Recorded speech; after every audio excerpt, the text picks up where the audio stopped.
You know that moment when your boss thinks they've got everything figured out? When they're so confident in their decision that they don't even consider the consequences? Well, let me tell you about the day my boss found out just how wrong he was. My name is Victoria Hayes, and I'm 31 years old. For the past 6 years, I worked as a legal operations specialist at Pinnacle Consulting Group, a mid-sized business strategy firm in downtown Chicago. I was the person who made sure every contract was filed correctly, every client agreement was up to date, and every legal document was exactly where it needed to be when we needed it. And then, one Tuesday morning, my boss, Richard Thompson, decided I was redundant. Let me paint you a picture of Pinnacle Consulting Group. We specialized in helping mid-market companies optimize their operations and scale efficiently. Our client list was impressive: Fortune 500 companies, rapidly growing startups, and established family businesses that needed strategic guidance. Richard Thompson was the director of operations. He was 48 years old, had been with the company for 12 years, and genuinely believed he was irreplaceable. The kind of guy who took credit for other people's work and never missed an opportunity to remind everyone about his MBA from a top-tier business school.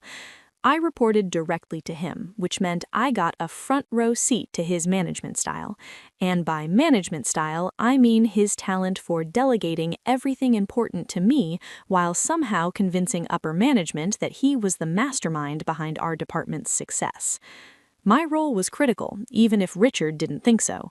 I managed our entire contract database, over 200 active client contracts, each with different terms, renewal dates, service level agreements, and confidential clauses. I tracked every amendment, every addendum, every single piece of paper that kept our business legally protected and our clients happy.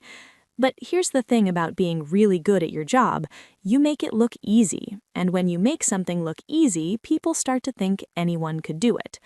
It started about 3 months before I was fired. Richard hired his nephew, Kyle, as a junior operations associate. Kyle had just graduated from college with a degree in business administration and, according to Richard, was really sharp and going places. Kyle was fine. He was 22, enthusiastic, and completely inexperienced. But he was eager to learn, and I didn't mind showing him the ropes. I trained him on our filing systems, walked him through our contract management software, and explained the importance of tracking renewal dates and compliance requirements. What I didn't realize was that Richard was grooming Kyle to replace me, at half my salary. The signs were there, looking back.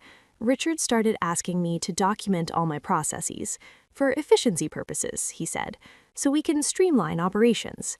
I spent weeks creating detailed step-by-step guides, video tutorials, and comprehensive manuals on every aspect of my job. He also started excluding me from important meetings. Client calls I'd always been part of, suddenly I wasn't needed. Strategy sessions where contract terms were discussed, no need for you to sit in, Victoria, we'll brief you later. Amanda Wilson, our HR director, actually pulled me aside one day. Victoria, are you okay? Richard's been asking some unusual questions about your role and responsibilities. Just be careful, okay? I should have seen it coming, but I was so focused on doing my job well that I didn't realize the ground was shifting beneath my feet. It was a Tuesday morning, April 15th. I remember the date because we have 3 major contract renewals coming up that week, and I'd been preparing all the necessary documentation. Richard called me into the conference room at 9:30 a.m. Catherine Brooks, our CEO, was there via video call. So was Amanda from HR, looking extremely uncomfortable. Victoria, thank you for coming in, Richard started, using that fake sympathetic voice that managers use when they're about to ruin your day. I'm afraid we have some difficult news. Due to recent organizational restructuring, we've made the decision to eliminate your position. Your role has been deemed redundant and will be transitioning your responsibilities to other team members. I just stared at him. Redundant? I managed every single client contract in the company. How is that redundant? I understand this is shocking, Catherine said from the screen, but please know this isn't a reflection of your performance. It's purely a business decision. We're streamlining operations and redistributing responsibilities more efficiently. Efficiently? I finally found my voice. Richard, I manage 200 plus active contracts. Who's going to handle those? Kyle will be taking over your core responsibilities, Richard said smoothly. You've done an excellent job training him over the past few months. We're confident he can manage the workload. That's when it clicked. All the documentation, all the training, all the meetings I'd been excluded from, they'd been planning this for months. We're offering you a severance package, Amanda jumped in, sliding a folder across the table. 4 weeks of salary, continuation of benefits for 30 days, and we'll provide positive references for your job search. 4 weeks. After 6 years of dedicated service, of building systems from scratch, of being available 24/7 whenever a contract emergency came up. 4 weeks? We'll need you to work your notice period, of course, Richard added. 2 weeks to ensure a smooth transition. You can use company time to job search if needed, but we do expect you to complete the handover to Kyle. I looked at Amanda. She wouldn't meet my eyes.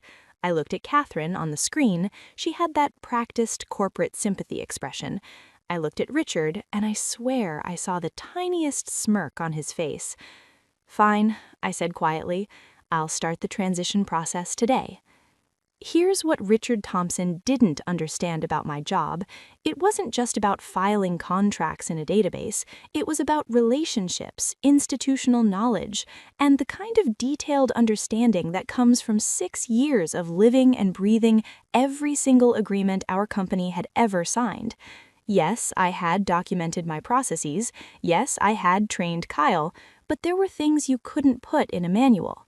The verbal agreements with long-term clients, the specific preferences of different executives, the unwritten understandings that kept business relationships smooth. The passwords. Oh, the passwords. You see, in my 6 years at Pinnacle, I had become the de facto keeper of all digital keys. Our contract management system, I was the primary administrator. Our secure client portal, I set it up and maintained it. Our document signing platform, I managed all the authentication protocols. Our confidential file server, I had master access. And here's the beautiful thing about corporate IT systems. When someone has been with a company for years and has proven themselves trustworthy, they accumulate access. Not because they're trying to gain power, but because they're the reliable person who gets things done. IT gives them admin rights because it's easier than creating complicated permission structures. Managers share passwords because they trust them to handle sensitive situations. Over 6 years, I had become indispensable to our digital infrastructure, and nobody, not Richard, not IT, and not even Catherine, had fully realized it. That first day after my termination meeting, I went back to my desk and took stock of exactly what I controlled. Primary admin access to Contract Pro, our main contract management system containing every client agreement, master credentials for our secure client portal where confidential documents were exchanged, administrative rights to our digital signature platform, the only way to legally execute new contracts, access to our secure file server containing 6 years of sensitive client communications, the encryption keys for our backup system, login credentials for 7 critical client-specific systems that I managed on behalf of our biggest accounts. And Kyle, sweet, eager 22-year-old Kyle, he had basic user access to Contract Pro and nothing else, because Richard had been so focused on saving money by replacing me with his inexperienced nephew that he'd never bothered to think about the technical infrastructure. I didn't do anything malicious. I didn't delete anything or lock anyone out. I simply continued doing my job during my 2-week notice period. I came in every day, smiled politely at Richard, and worked with Kyle on his transition. But I didn't hand over any passwords. When Kyle asked, I told him, "Oh, I'll document all of that in the final transition memo I'm preparing for IT. Don't worry, it'll be ready by my last day." My 2 weeks' notice was fascinating to watch. Richard was so pleased with himself. He'd successfully eliminated a $75,000 salary and replaced it with a $35,000 one. He'd kept his nephew happy. He'd shown upper management that he could optimize operations. Meanwhile, I meticulously documented every single thing Kyle would need to know. I created spreadsheets listing every client, every contract, every renewal date. I wrote detailed instructions on filing protocols and compliance requirements. I held daily training sessions where I walked him through scenario after scenario. What I didn't do was give him any actual access to anything. "When will I get the login credentials?" Kyle asked on day 3 of my notice period. "Oh, IT has to set all that up," I said smoothly. "It's a security protocol thing. They'll get you sorted once I officially leave." That was technically true. IT would need to set up his permissions, but I was the one who had always coordinated that process with IT because I understood what access levels were needed for what functions, and I hadn't coordinated anything for Kyle because nobody had asked me to. Richard never checked. He assumed that transition meant Kyle would automatically inherit all my system access. He didn't understand that digital permissions don't just magically transfer when someone leaves. David Kim, our IT director, actually approached me on day 7. "Hey, Victoria, I heard you're leaving. Do you need me to start transitioning your system access to someone?" "Has Richard submitted a transfer request?" I asked innocently. "No, I haven't gotten any paperwork." "Well, I wouldn't want to step on any toes or bypass proper procedures. Maybe check with Richard?" David shrugged and walked away. He was stretched thin managing 20 other priorities. If Richard didn't specifically request something, it wasn't David's job to anticipate it. Amanda from HR caught me in the hallway on day 9. "Victoria, I just want you to know I'm really sorry about how this went down. I argued against it for what it's worth." "I appreciate that, Amanda. Richard's making a mistake. You built systems he doesn't even understand." I smiled. "I'm sure it'll all work out." She gave me a long look. "You're being remarkably calm about this." "I'm a professional," I said. "I would never let personal feelings affect my work quality." Meanwhile, I meticulously documented every single thing Kyle would need to know. I created spreadsheets listing every client, every contract, every renewal date. I wrote detailed instructions on filing protocols and compliance requirements. I held daily training sessions where I walked him through scenario after scenario. What I didn't do was give him any actual access to anything. "When will I get the login credentials?" Kyle asked on day 3 of my notice period. "Oh, IT has to set all that up," I said smoothly. "It's a security protocol thing. They'll get you sorted once I officially leave." That was technically true. IT would need to set up his permissions, but I was the one who had always coordinated that process with IT because I understood what access levels were needed for what functions, and I hadn't coordinated anything for Kyle because nobody had asked me to. Richard never checked. He assumed that transition meant Kyle would automatically inherit all my system access. He didn't understand that digital permissions don't just magically transfer when someone leaves. David Kim, our IT director, actually approached me on day 7. "Hey, Victoria, I heard you're leaving. Do you need me to start transitioning your system access to someone?" "Has Richard submitted a transfer request?" I asked innocently. "No, I haven't gotten any paperwork." "Well, I wouldn't want to step on any toes or bypass proper procedures. Maybe check with Richard?" David shrugged and walked away. He was stretched thin managing 20 other priorities. If Richard didn't specifically request something, it wasn't David's job to anticipate it. Amanda from HR caught me in the hallway on day 9. "Victoria, I just want you to know I'm really sorry about how this went down. I argued against it for what it's worth." "I appreciate that, Amanda. Richard's making a mistake. You built systems he doesn't even understand." I smiled. "I'm sure it'll all work out." She gave me a long look. "You're being remarkably calm about this." "I'm a professional," I said. "I would never let personal feelings affect my work quality." That was completely true. I was being entirely professional. I was doing exactly what they'd asked, working my notice period and preparing transition documentation. It wasn't my fault they hadn't asked me to do the one thing that actually mattered. My final day, Friday, April 26th, was almost anticlimactic. Richard was in client meetings all morning. Kyle was shadowing him, probably getting pumped up about his big promotion. Catherine was traveling. Amanda processed my exit paperwork with genuine regret in her eyes. I put together a comprehensive transition binder for Kyle, I told Amanda, handing her a 3-inch thick document. Every process, every procedure, every client detail he could possibly need.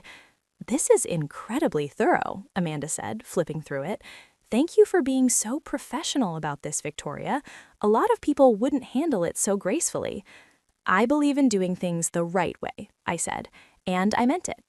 At 4:30 p.m., I packed up my personal items, a few photos, my coffee mug, some books. I said goodbye to colleagues who were genuinely sad to see me go. Several of them whispered that they thought this was a terrible decision, that Richard was an idiot, and that I deserved better. I turned in my building access card, my company laptop, and my parking pass. I walked out of Pinnacle Consulting Group for the last time as an employee, got in my car, and drove home. And then I waited. The first call came on Monday morning at 8:47 a.m. I was at a coffee shop browsing job listings on my laptop when my personal phone rang. Richard Thompson. I let it go to voicemail. He called again at 9:15, then 9:43, then 10:20.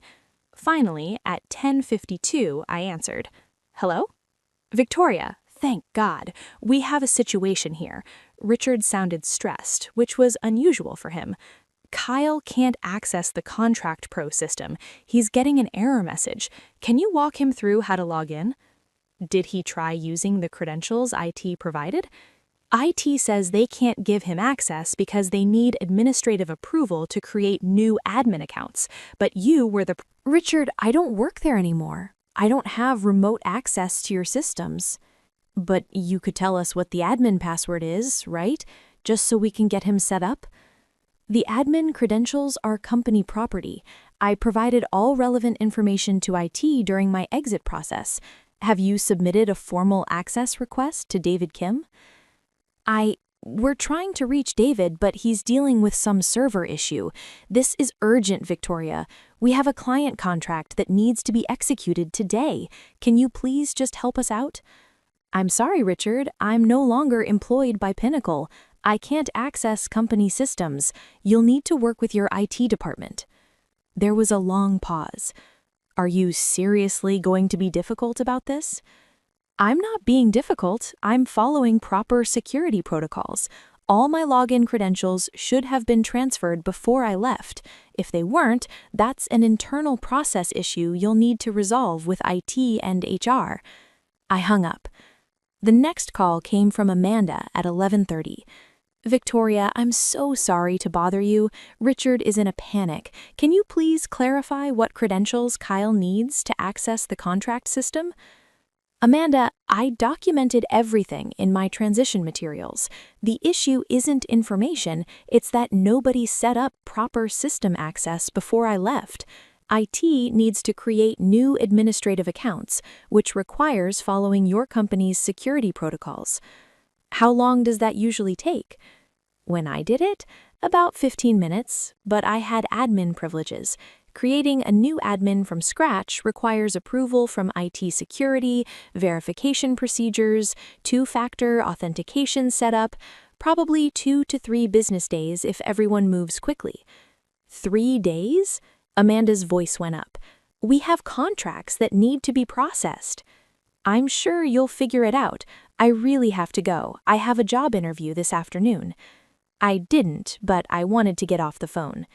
The calls kept coming throughout the week. Richard, Amanda, David from IT, even Catherine Brooks called me personally on Wednesday. Victoria, I understand there may be some hard feelings about your termination, Catherine said in her CEO voice, but we're in a genuine crisis here. We have clients threatening to walk because we can't execute contract amendments. Our legal team can't access documents they need for an ongoing dispute. We're facing potential breach of contract situations. That sounds serious, I said sympathetically. What does your IT department say? They're working on it, but apparently the system architecture you set up was more complex than anyone realized.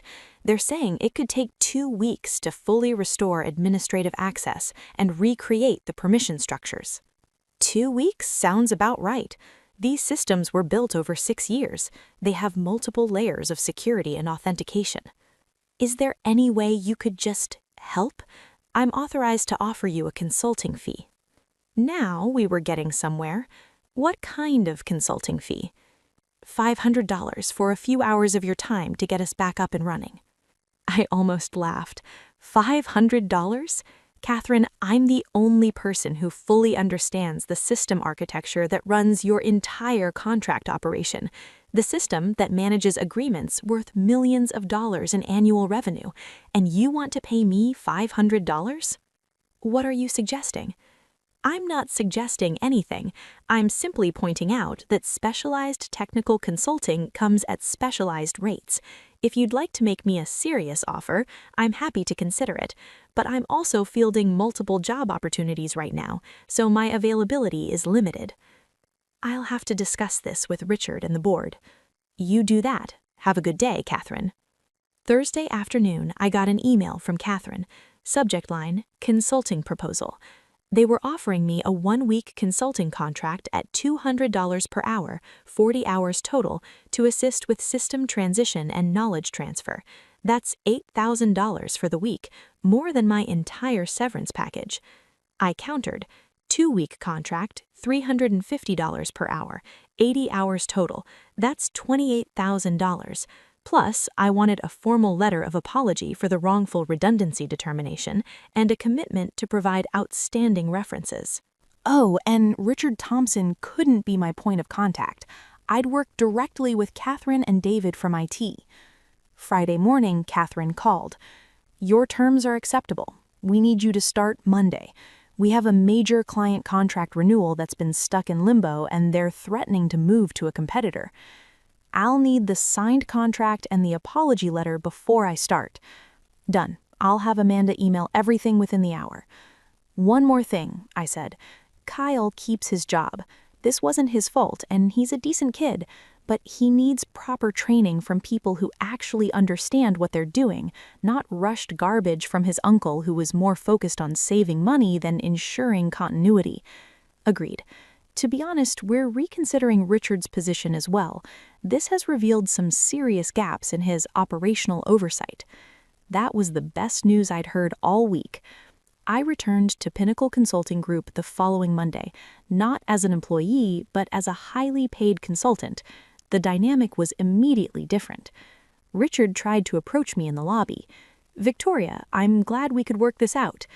I'm here to consult with IT and executive leadership, I cut him off. Please direct all communication through Catherine's office. His face went red, but he walked away. I spent 2 weeks rebuilding what they'd broken. I set up proper system access for Kyle, trained him thoroughly on things he actually needed to know, and created sustainable processes that didn't depend on any single person. I also quietly documented every security vulnerability and process failure that had led to this situation, and I made sure Catherine saw all of it. On my final day of consulting, Catherine called me into her office. Victoria, I want to apologize again for how this situation was handled. Richard made a series of extremely poor decisions based on incomplete information and personal bias.